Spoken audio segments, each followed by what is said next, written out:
Bien, entonces, bienvenidos a esta clase número 12, duodécima clase sobre el primer libro de Samuel. Y creo que va a ser la más larga de todas las que estudiemos del Antiguo Testamento. Realmente no pensaba que íbamos a llegar a la 12ª clase, pero hay tanto para ver. La clase pasada dejamos, para que todos podamos recordar, dejamos a un joven David que había sido ungido como futuro rey de Israel, pero que todavía nadie lo sabía. Un joven que lo único que sabía era cuidar las ovejas de su padre y defenderlas. Por lo tanto, se había hecho fuerte defendiéndolas de los animales salvajes, de ladrones, etc. Y se había hecho muy hábil en el manejo de la honda, que era un arma interesante en esa época porque si se maneja bien, dispara unas piedras con muchísima fuerza. Eso le había dado la victoria, Dios lo había ayudado y había permitido que le pegue justo en la cabeza al gigante Goliat, y eso le había dado un crédito muy grande para con todo el ejército. Recordamos todo esto, lo vimos en la clase pasada, del Señor que ya está organizando la vida de David y la vida de su pueblo. Lo acerca a David al palacio real, lo acerca para que aprenda cómo se maneja una nación. Se acerca a Saúl, prácticamente vive con Saúl, se hace muy amigo del hijo de Saúl. Hoy vamos a ver que se casa con una hija de Saúl y ya se queda en palacio. Dios acerca a David al palacio para que él aprenda todo el manejo del ejército. Paralelo a eso, le permite tener una victoria rimbombante frente al gigante Goliat, que durante 40 días, 2 veces por día, insultaba al ejército de Israel porque no había ningún hombre en todo el ejército que se atreviera a enfrentarlo. David lo enfrenta, David lo vence y por supuesto ahora ya tiene el respaldo de los hombres de guerra, porque se gana el derecho venciendo al guerrero que ningún hombre de guerra se había ni siquiera animado a intentar vencerlo. Así que tenemos a un David que comienza una vida muy interesante, muy interesante. Un joven apenas adolescente que es ungido como futuro rey de Israel. Lo llaman, que está cuidando las ovejas, lo llaman a la casa. Cuando llega a la casa se encuentra con el gran profeta Samuel. Ya eso es increíble para él. Pero no termina ahí, lo unge. Le dice que va a ser el futuro rey. Lo van a buscar otra vez al campo después de haber sido ungido, aunque nadie lo sabe, y lo llevan al palacio.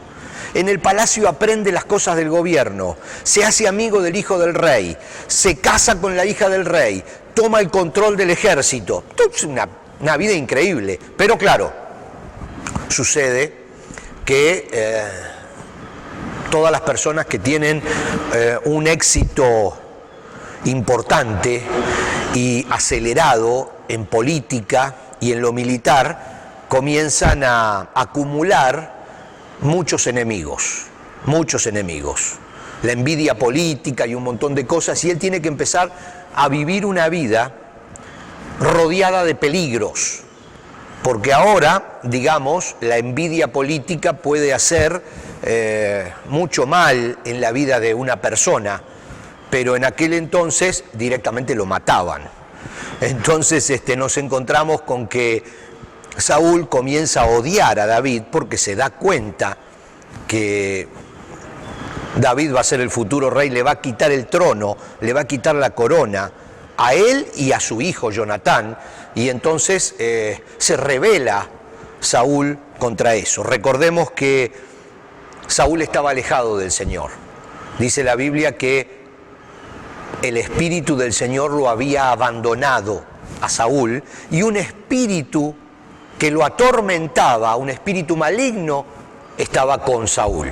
O sea que aquí estamos hablando de que no solo lo odiaba, bueno, si lo odiaba evidentemente no podía estar dentro de la voluntad de Dios, así que odiaba a David y lo quería matar y un espíritu lo estaba atormentando. O sea que ese es el cuadro general. Y ahora vamos a pasar quizás toda la clase de hoy y tal vez toda la clase que viene hablando de la vida de David en esas circunstancias. David prácticamente huyendo del rey, escondiéndose en cuevas, armando un ejército de personas que no estaban de acuerdo con Saúl y se comenzaban a acercar a David, con la amistad de Jonatán, el hijo de Saúl, y con el amor de finalmente 2 hijas de Saúl.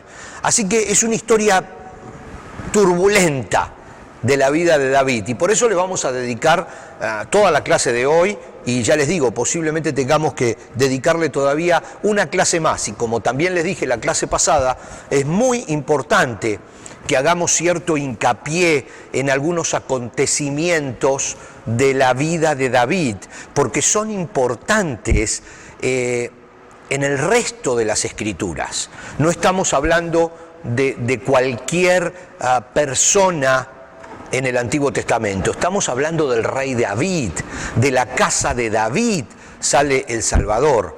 Jesús mismo, y lo vamos a ver hoy, menciona un hecho de la vida de David que vamos a estudiar hoy y lo aplica para nuestra vida hoy Jesús mismo.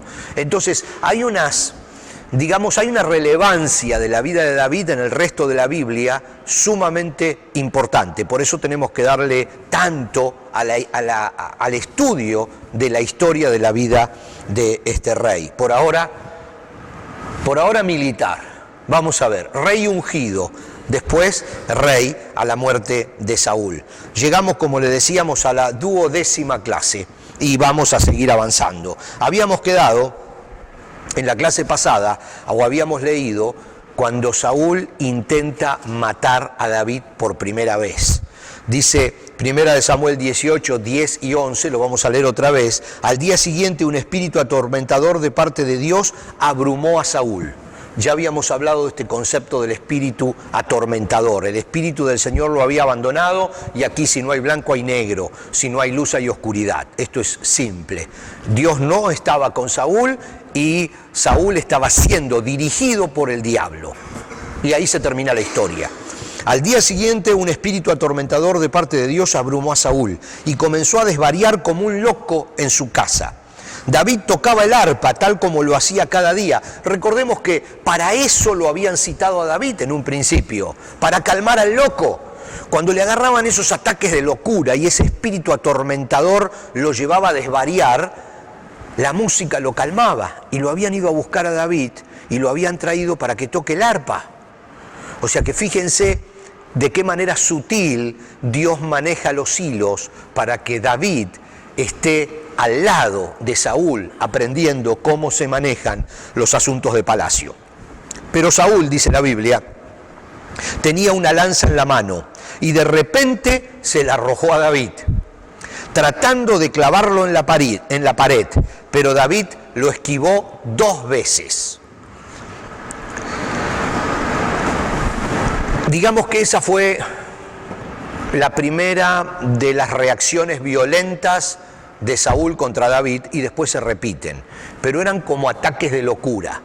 Era como que David seguía teniéndole paciencia y pensaba que se le iban a pasar esos ataques y que él podía seguir allí, pero muy por el contrario, Saúl no solo que intentó matarlo en un ataque de rabia, de locura, violento, sino que después comenzó a maquinar, a pensar cómo destruirlo. O sea que ya no era solamente un crimen así violento, en un ataque de rabia, de locura, sino que era con premeditación y alevosía. Y aquí vamos a ver cómo Saúl premedita, estudia cómo asesinar a David. 1 Samuel 18, 17 al 30 dice: cierto día Saúl le dijo a David: estoy listo para darte a mi hija mayor, Merab, por esposa. Ustedes recuerdan que esta era una promesa que había hecho Saúl a la persona que venciera al gigante. Le había prometido dos cosas: que él y su familia no pagarían impuestos y que le daría la mano en casamiento, le daría a su hija. Entonces, la hija mayor de Saúl era Merab. Esa era la hija que le correspondía a David. Ahora vamos a ver algunos detalles aquí. Y le dice: te la voy a dar por esposa, pero antes deberás demostrar que eres un guerrero de verdad al pelear las batallas del Señor. Ya David había demostrado 25 veces que era un gran guerrero. De hecho, había vencido al gigante que Saúl no se animaba a vencer. Sin embargo, otra vez la historieta para tratar de mandarlo a David al frente de batalla. Fíjense. Pues Saúl pensó: voy a enviar a David contra los filisteos y dejar que ellos lo maten. Premeditación y alevosía, en vez de hacerlo yo mismo, pensaba Saúl. ¿Quién soy yo y quién es mi familia en Israel para que yo sea el yerno del rey?, pregunta David. La familia de mi padre no es nadie, le dice David cuando Saúl le quiere dar por esposa a su hija Merab. Así que cuando llegó el momento para que Saúl le diera a su hija Merab en matrimonio a David, Saúl la dio a Adriel, un hombre de Meola. David la rechazó. Dijo: yo no quiero a su hija como esposa. A su Merab la rechazó David. Y de alguna manera también se salvó, porque si David hubiera aceptado a la primera hija de Saúl como su esposa, tendría que haber ido al frente de batalla y ya estaba todo preparado para que en un momento determinado las tropas se retiren y David quede solito frente a los filisteos para que lo maten. Toda una estrategia. Mientras tanto, fíjense, Mical, otra hija de Saúl, se había enamorado de David y cuando Saúl se enteró se puso contento. O sea, la primera hija, David no la quiso y se casó con otro.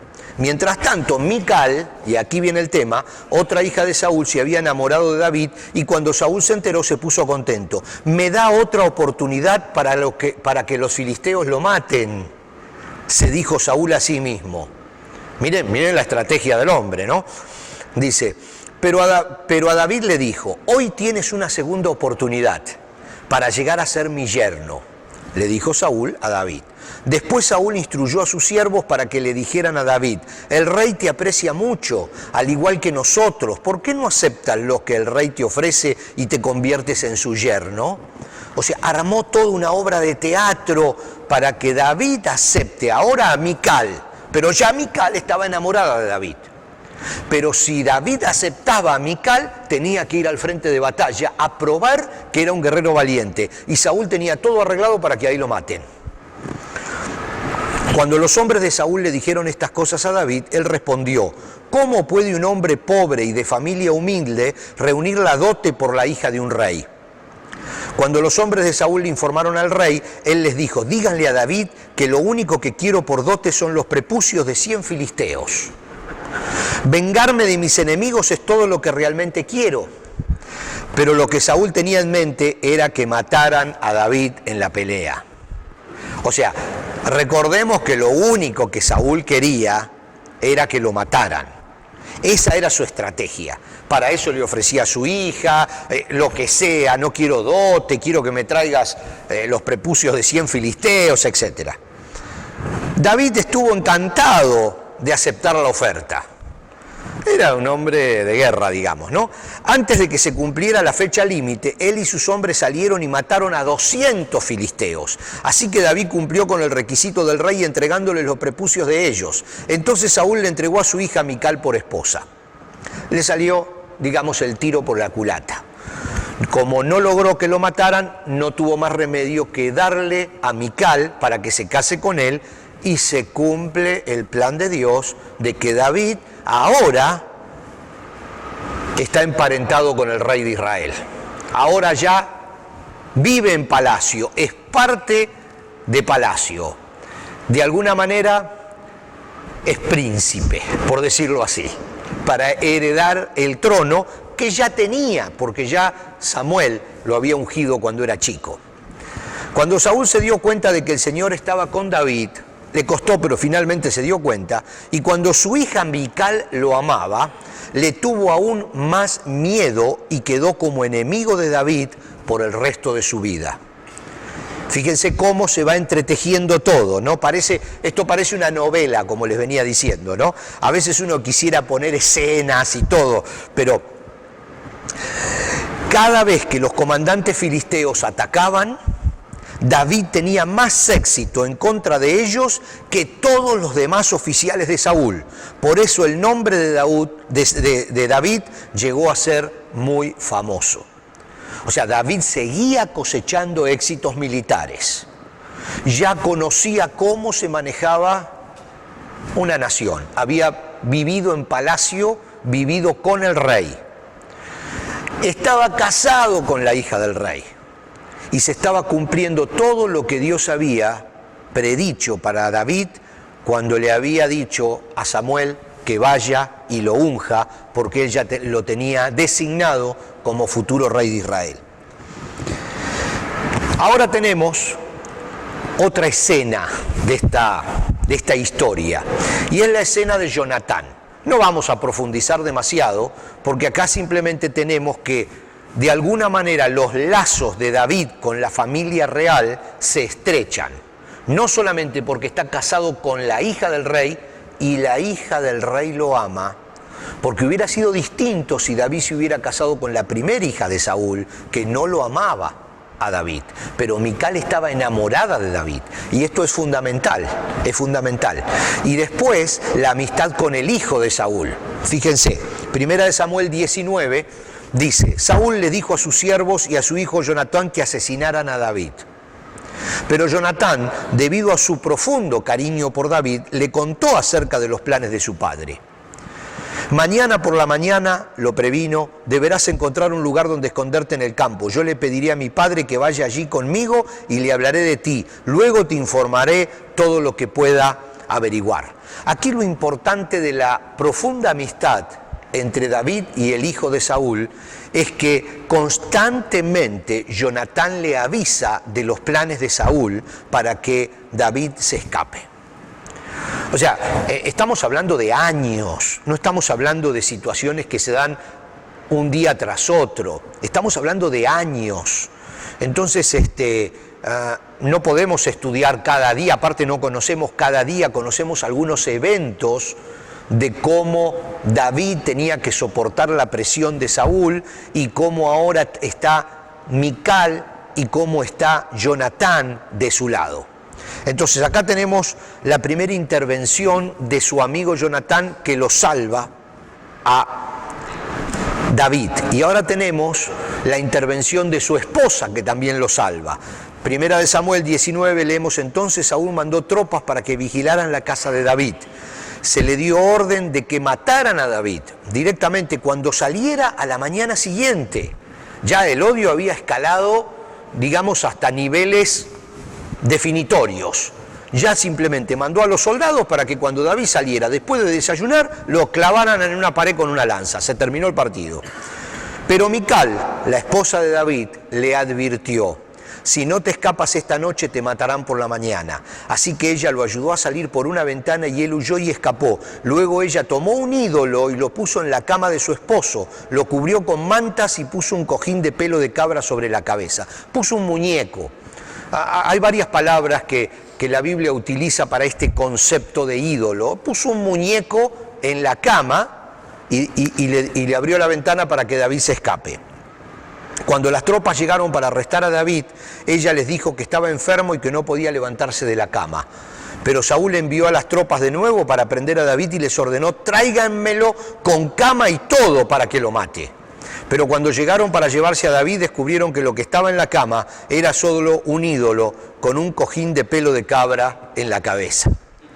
Entonces, díganme si esto no es una verdadera novela. Aquí vamos viendo cómo ahora la hija del rey le salva la vida. Por supuesto, Saúl no había sido hasta ahora capaz de ir contra sus hijos, o sea, contra Jonatán y contra Mical, que habían defendido a su eterno enemigo, David. Pero ahora tanta era la rabia que Saúl va en contra de Jonatán. Vamos a leer este pasaje, también en el capítulo 19. Dice: entonces Saúl se puso muy furioso con Jonatán.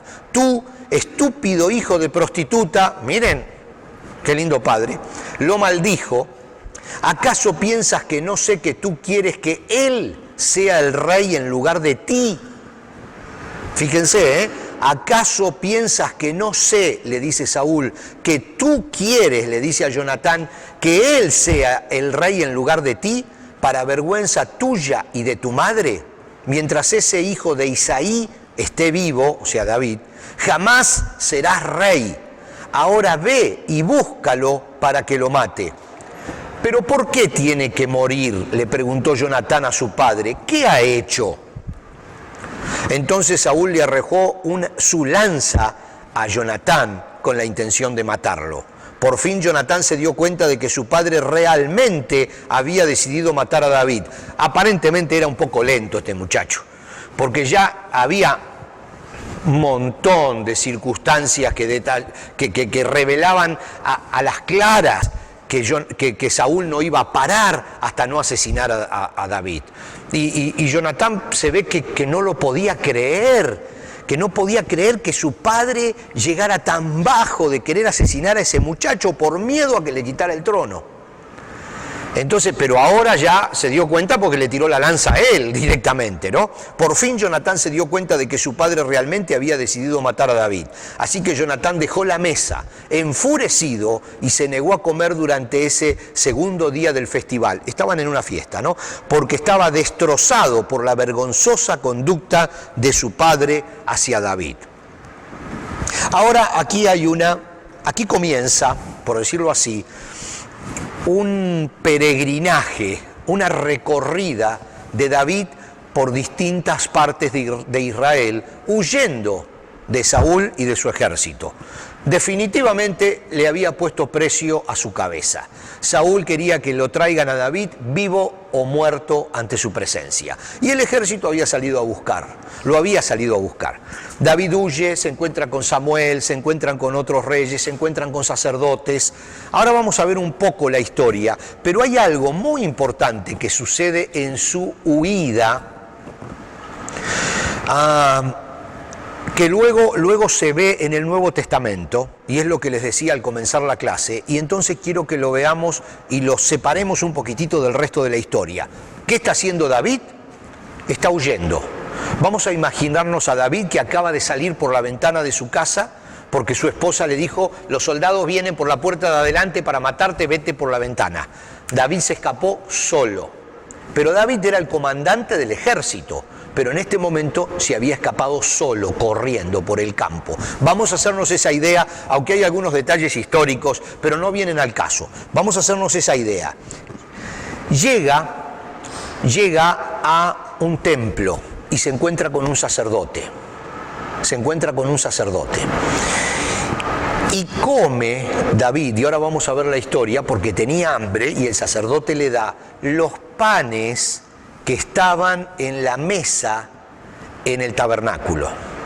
Ustedes recuerdan que había una mesa no en el lugar santísimo, sino en el lugar santo. Uno de los elementos que había en el tabernáculo de cuando estudiamos Levíticos era una mesa con pan, los panes de la proposición. Entonces, esos panes se cambiaban cada cierto tiempo y se ponían panes nuevos, recién horneados, y los panes viejos se quitaban. Solo los sacerdotes tenían derecho a comer esos panes. Pero David, y ahora vamos a ver en la historia, llega a esa iglesia, a ese templo con hambre, y el sacerdote le da esos panes que estaban reservados solo para los sacerdotes. El sacerdote se los da a David. Esa historia que después vamos a leer la toma Jesús y la relata Mateo. Fíjense, Mateo 12 dice: por ese tiempo Jesús caminaba en el día de descanso por unos terrenos sembrados. Sus discípulos tenían hambre, entonces comenzaron a arrancar unas espigas de grano y a comérselas. Algunos fariseos lo vieron y protestaron: mira, tus discípulos violan la ley al cosechar granos en el día de descanso. ¿No han leído en las Escrituras lo que hizo David cuando él y sus compañeros tuvieron hambre? Contesta Jesús, ¿no? Entró en la casa de Dios Y él y sus compañeros violaron la ley al comer los panes sagrados que solo los sacerdotes se les permitía comer.